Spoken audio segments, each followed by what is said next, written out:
dan umum sering pula disebut dengan istilah biaya komersial.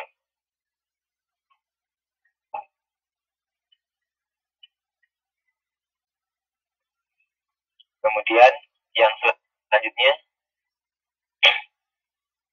atas dasar hubungan biaya dengan sesuatu yang dibiayai. Di sini maksudnya adalah sesuatu yang dibiayai dapat berupa produk ataupun departemen.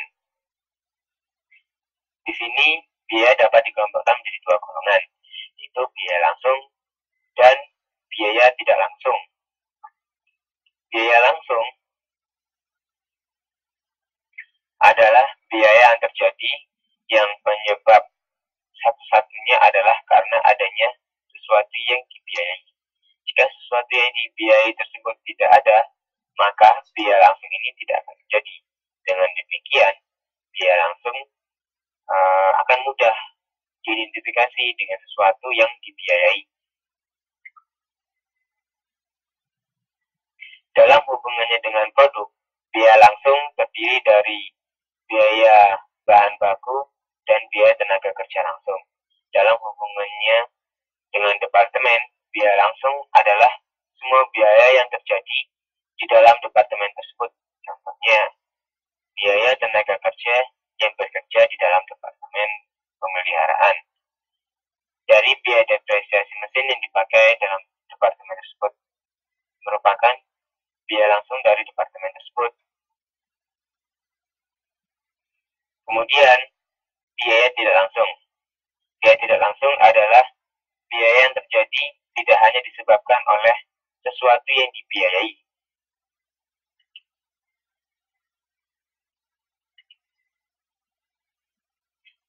Jadi, biaya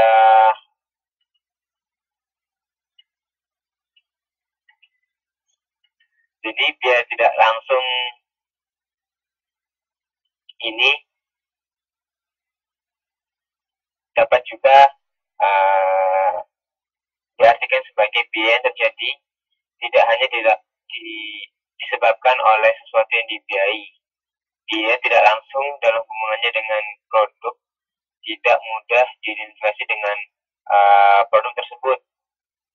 Contohnya, gaji mandor yang mengawasi pembuatan produk A, B, C merupakan biaya tak langsung bagi baik produk A, B maupun C, karena gaji mandor tersebut terjadi bukan karena perusahaan memproduksi salah satu produk tersebut. Jika perusahaan hanya menghasilkan satu macam produk, misalnya perusahaan semen ataupun pupuk ataupun gula, maka semua biaya merupakan biaya langsung. Dalam hubungannya dengan produk, biaya tak langsung dalam biaya tidak langsung dalam biaya dengan produk sering disebut dengan istilah biaya overhead atau biaya overhead pabrik. Dalam hubungannya dengan departemen, biaya tak langsung adalah biaya yang terjadi di suatu departemen, tetapi manfaatnya dinikmati oleh lebih dari satu departemen. Contohnya, biaya yang terjadi di pembangkit tenaga listrik. Biaya ini dinikmati oleh semua departemen atau departemen yang lain di dalam perusahaan, baik untuk penerangan maupun untuk penggerakan mesin dan lain-lain. Bagi departemen pemakai listrik, biaya listrik yang diterima dari alokasi biaya departemen pembangkit tenaga listrik merupakan biaya tak langsung dari suatu departemen.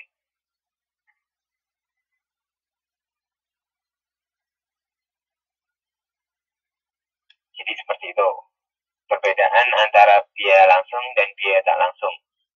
Jika biaya langsung itu adalah biaya yang benar-benar dikeluarkan, sedangkan biaya tak langsung adalah biaya yang belum tentu itu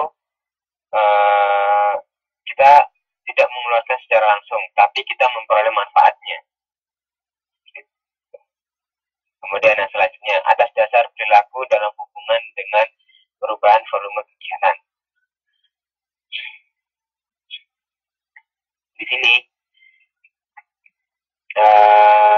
dalam hubungan dengan perubahan volume kegiatan, biaya dapat digolongkan menjadi 4. Yang pertama, biaya variabel. Yang kedua, biaya semi variabel. Yang ketiga, biaya semi tetap. Yang keempat, biaya tetap. Di sini, biaya variabel adalah biaya yang jumlah totalnya berubah sebanding dengan perubahan volume kegiatan. Contohnya, biaya variabel adalah biaya bahan baku, biaya tenaga kerja langsung. Nah, biaya semi variabel. Biaya semi variabel adalah biaya yang berubah tidak sebanding dengan perubahan volume kegiatan. Biaya semi variabel mengandung unsur biaya tetap dan unsur biaya variabel. Kemudian ada lagi yang namanya biaya semi tetap.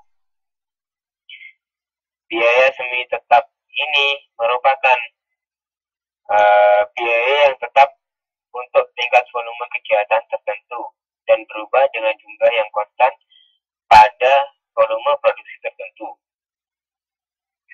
Kemudian ini adalah biaya yang terakhir, biaya tetap. Biaya tetap adalah biaya yang jumlahnya tetap dalam kisaran volume yang tertentu. Contohnya biaya tetap adalah misalnya gaji karyawan ataupun gaji direktur, gaji sewa gedung juga tetap. Kemudian yang terakhir, atas jangka waktu manfaatnya, atas dasar jangka waktu manfaatnya. Di sini biaya dapat dibagi menjadi 2, pengeluaran modal dan pengeluaran pendapatan. Pengeluaran modal atau dapat dikatakan juga capital expenditure, dan pengeluaran pendapatan dapat juga dikatakan sebagai revenue expenditure.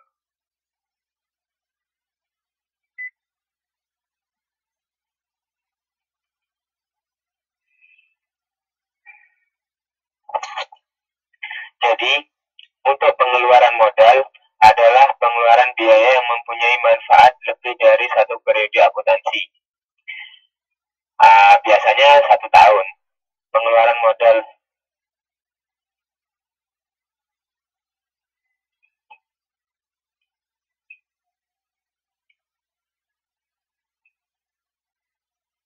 pengeluaran modal ini pada saat terjadinya dibedakan sebagai harga pokok aktiva dan dibebankan dalam tahun-tahun yang menikmati manfaatnya dengan cara didepresiasi atau diamortasi. Nah, seperti itu. Kemudian yang kedua adalah pengeluaran pendapatan atau revenue expenditure. Adalah pengeluaran biaya yang hanya mempunyai manfaat dalam periode akuntansi. Di mana, ini ada gimananya, di mana pengeluaran tersebut terjadi. Jadi pengeluaran biaya yang hanya mempunyai manfaat dalam periode akuntansi, di mana pengeluaran tersebut terjadi. Pada saat terjadinya pengeluaran pendapatan ini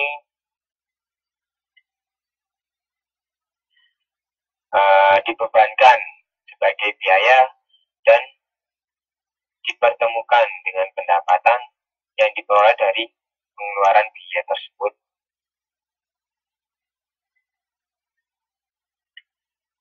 Ya, lanjut lagi. Mungkin ada pertanyaan.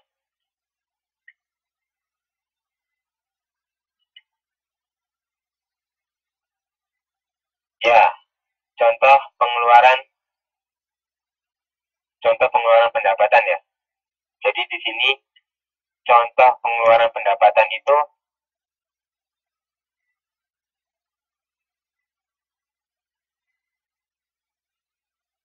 contohnya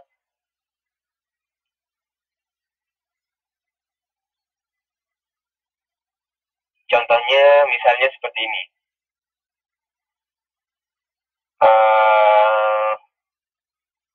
Biaya perbaikan ataupun biaya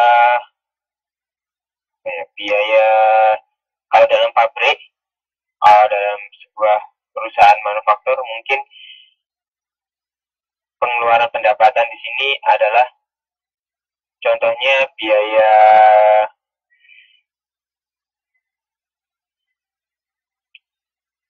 mesin, ya biaya itu biaya perbaikan mesin. Nah, biaya perbaikan mesin atau biaya pengontrolan mesin. Jadi biaya ini dikeluarkan dari pengeluaran pendapatan. Jadi biaya ini dapat mengurangi pendapatan yang kita peroleh.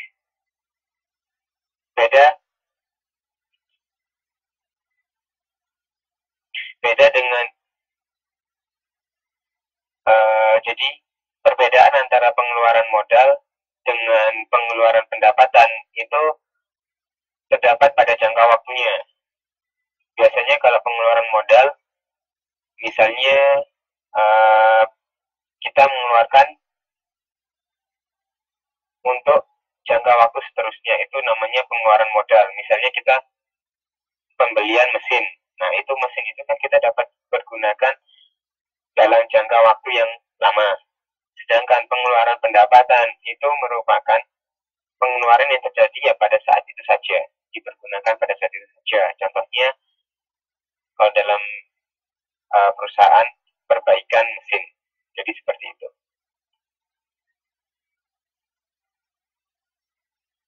Ya, begitu Mbak Helen. Apa ada pertanyaan lain?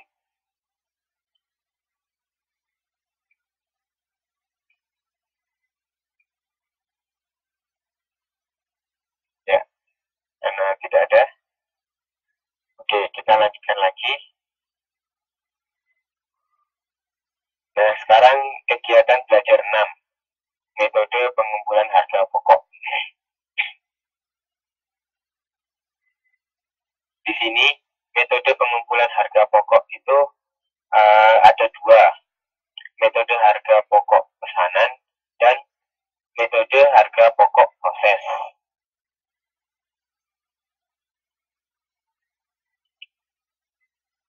Jadi, perusahaan yang berproduksi berdasarkan pesanan melaksanakan pengolahan produksi atas dasar pesanan yang diterima dari pihak luar. Jadi, kalau metode harga pokok pesanan itu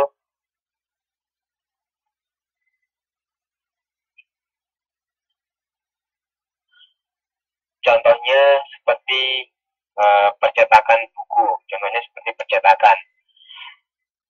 Kalau kita memesan buku, maka buku itu akan segera diproduksi. Jadi contohnya seperti itu. Kemudian pembuatan kapal terbang, pembuatan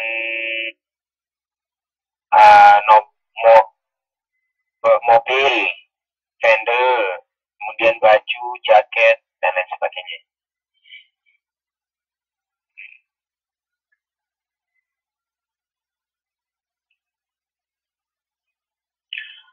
Perusahaan yang berproduksi berdasarkan pesanan mengumpulkan harga pokok produknya dengan menggunakan metode harga pokok pesanan. Di dalam metode ini, biaya produksi dikumpulkan untuk pesanan tertentu dan harga pokok persatuan produk yang dihasilkan. Untuk memenuhi pesanan tersebut dihitung dengan cara membagi total biaya produksi untuk pesanan tersebut dengan jumlah satuan produk dalam pesanan yang bersangkutan. Jadi, harga pokok persatuan produk pada metode harga pokok pesanan ini dapat dihitung dengan cara membagi total biaya produksi untuk pesanan dibagi dengan